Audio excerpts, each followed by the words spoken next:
Looking for a guaranteed way to create content that resonates with your audience? Start a podcast. Interview your ideal clients and let them choose the topic of the interview. Because if your ideal clients care about the topic, there's a good chance the rest of your audience will care about it too.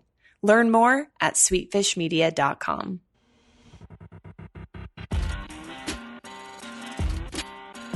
You're listening to the B2B Growth Show, a podcast dedicated to helping B2B executives achieve explosive growth. Whether you're looking for techniques and strategies or tools and resources, you've come to the right place. I'm Jonathan Green. And I'm James Carberry. Let's get into the show.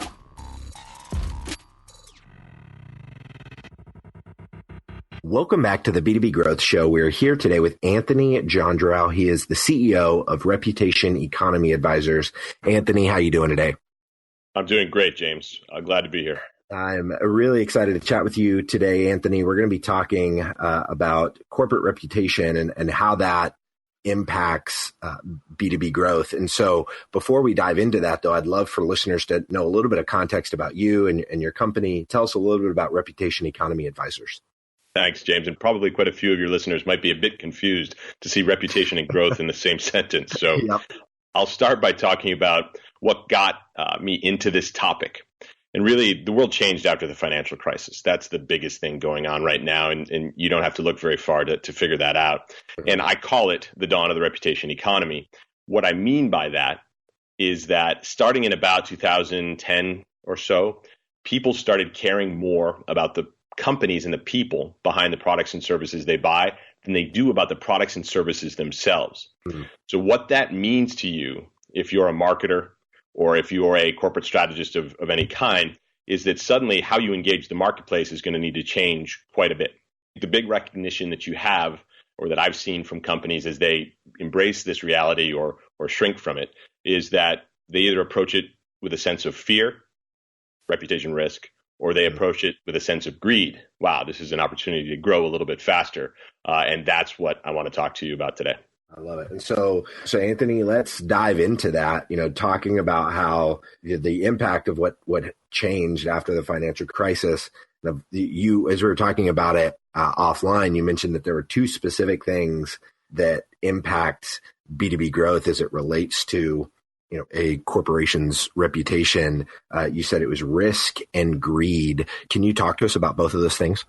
Oh, absolutely. When you think about where this comes from originally, it's grounded in social science. So if you look at the science of reputation, behind it is the science of relationships between people. People don't really have relationships with products, no matter what brand marketers would like to tell you. They have relationships with people and groups of people. So companies are closer to groups of people than products are, and that's really what they are. Companies are a group of people working on the same effort towards a direction that people can relate to. So typically, if you think about traditional consumer packaged goods, the companies behind them have hidden themselves. So reality number one is that's a huge reputation risk. If you're Procter & Gamble, for example, you're the invisible 150-year-old company behind Tide and Crest and product brands that dominate the world. So if suddenly people are curious as to who's the company behind these products they've been buying all along, and oh, by the way, they've seen these new market entrants that are leading with their company or their CSR proposition, and you're Procter & Gamble, that is a major risk, and you don't know what to do about it because suddenly you have to figure out how to tell your story. Now, if on the other hand, so that the second point to yours, if you are a company that has a great story that you've always led with, if you're seventh generation, for example, or method or something like that, competing in the laundry aisle against Procter & Gamble, you were born as a company in this new reputation economy, and it's natural for you to talk about who you are as a company and what you stand for. So you're looking for new tools, new ways to tell that story and build on a lead you may already have against Procter & Gamble, or at a minimum, chip away at their market share. Got it. And so how, for the B2B companies, for the, a lot of B2B marketers listening to this, I'd love to kind of dive deeper into the greed side of that, into kind of owning, embracing your story and kind of leading with that. What would be the advice that you would give as it relates to that idea, Anthony, to the B2B brands that are tuning in? What's been great for me is I've had the opportunity to work across a lot of big companies, both B2C and B2B, is that the B2B executives that I've talked to tend to get this. This is already the B2B reality. It's not news for you. In fact, if you look at the science underneath it, if you look at B2B customers, they cared more about the companies behind the products they were buying years before consumers did. It was already, when I look at it from a proportion standpoint, if you just take two sets of perceptions of products in B2B and perceptions of the companies behind them and their relative importance when it comes to, say, net promoter score or purchasing behavior. The company set of perceptions, this who we are set of perceptions, in B2B on average accounts for about 80% of those behaviors if you're looking at what explains what. So when you talk to a B2B leader, they get it. This is not news to them. It doesn't rock their world like it does a strategist at Procter & Gamble. But at the same time, these old disciplines of brand marketing that really said, hey, we need to put a new brand behind every product we launch. Everything has to have a great product story. And when you go talk to your customers, talk up these products and use these new sales materials about the products. B2B salespeople, even though their instincts have told them that they need to tell a broader story, not just about the product, but also about the company, they've been told to talk about the product exclusively for many years now. And retraining them, helping them figure out a new script for how to pitch in the marketplace is a huge opportunity. And it's actually a lot of fun when you get into that. Got it. And so tell me a little bit more about how you're kind of coming alongside B2B companies, how you and your team are coming alongside B2B companies. So you're helping them kind of craft these scripts, and what other things are you guys doing to help them get further along this path of really communicating their story and having less emphasis around the product itself? Well, I'll tell you a quick story, I think, that might illustrate the answer better than me talking up our services. I was working with a major B2B2C company, really a healthcare device and pharmaceutical company. So their business is B2B salespeople who call on physicians, essentially. They had been, like I just described, talking about the new and latest products that their organization had developed for years. That was what sales looked like. You ran around, you gave samples to the doctors, and you talked about the latest features and benefits of the products. And they were a successful company competing head-to-head with other big successful companies in the world's largest pharmaceutical market here in the United States.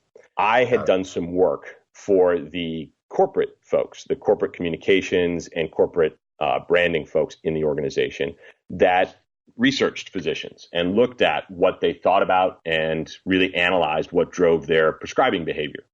And so this research had been around the organization for actually the better part of a year. So it wasn't like it was new news, but the sales organization looked at it and said, this is contradictory to what all the product marketing people are telling us.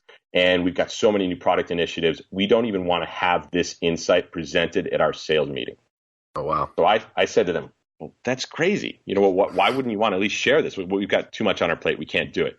But of course, what they were looking at was 150 pages of research and really a lot of that said reputation all over it. And I'll give you a secret, James. B2B salespeople don't really care about reputation. That's an abstract concept that's a personal one to them. But when it comes to corporate reputation, they've got bigger fish to fry.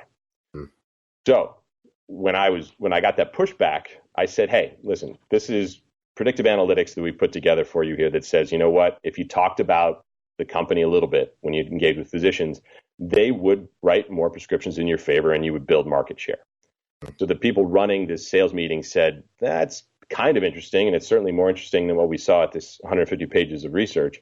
So, but we don't really believe you. It sounds good, but we don't believe it. And I said, hey, you guys are a science company. Why don't you test it out?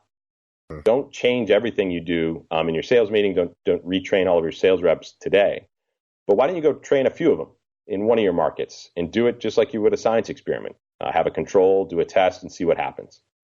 So they did. And at the same time, during the test, which made me a little nervous, their biggest competitor launched a new, absolutely amazing product. So they lost market share all over the country, except for one market, the market where they tested the new script that incorporated storytelling about the company. So it's phenomenal when you start to see it in real life. Salespeople are show me people. B2B is a show me world. So once we were able to show them actual results, it was off to the races, and they've been destroying their competition ever since. I love it, Anthony.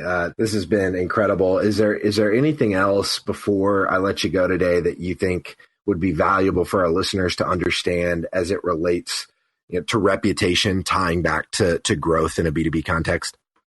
I think building on my story there, I think this idea that the world has changed is an uncomfortable one. It's much more comfortable to just go with a tried and true. And there's a lot of fear associated with changing a growth strategy. But if you're in a B2B organization where you have these close relationships with your customers already, you're not 2 layers away as a consumer product marketer is, then talk to them and do it in a sophisticated way and use a little bit of that analysis that comes out of that to try something new. And try it. You can experiment. And that's, I think, the lesson that we can take from that pharmaceutical company is that you can experiment. And I think that can happen really, really fast. So try it out. Prove it in a pilot before you try and change the way you do things as an organization. Awesome, Anthony. If there's somebody listening to this, they want to stay connected with you, they want to learn more about Reputation Economy Advisors, what's the best way for them to go about doing that? Just stop by our website, which we've tried to keep simple. It's REPECON, repecon.co, not .com, because someone stole that from us. So repecon.co, and we'd love to continue the conversation on Twitter or LinkedIn as well, under my name. Awesome. Thank you so much, Anthony. This has been fantastic, so I really appreciate your time. Thank you, James. Appreciate it. If you've been getting value from this podcast, you can help us reach more people by reviewing the show on iTunes. Here's how you can leave a review in less than a minute. Open your podcast app and tap the search icon in the bottom right corner. Type in B2B Growth, then select our show. Once you're there, tap the Reviews tab and tell us what you think of the show. These reviews help us out a ton. Thank you so much for listening. Until next time.